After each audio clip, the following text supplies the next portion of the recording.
We've got our porcelain patio laid here now. And another thing that's overlooked with the porcelain patios, now that the slabs are coming down in price and much more common for people to use, one thing that is overlooked is the cutting of them. Because you can't just use a standard grinder. We've ended up with all these cuts here that we've got to do. You can cut it with a standard grinder with a porcelain blade, but you'll never get a tidy finish. So I'll show you now the sort of machine that you need to cut them. It's massively overlooked.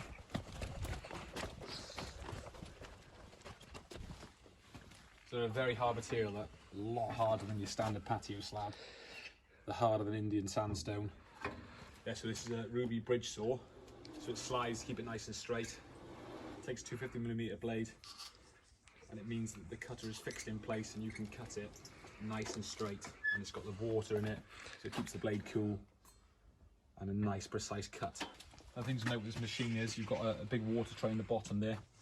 It's got a water feed there. It brings the water up with a filter. So you have got to change the water from time to time, so you don't want to clog your filter up with too much muck. So the water gets quite dirty pretty quickly.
So the key is with these as well, not to try and be too harsh and cut it all in one go, just do loads of passes.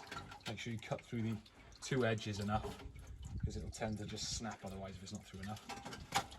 That's the finish you leave there. If you look at the finish, nice and straight.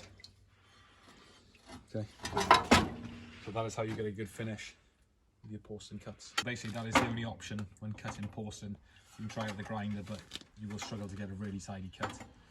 As I say, as the porcelain comes down in price, a lot more people are using it, DIYers and everything.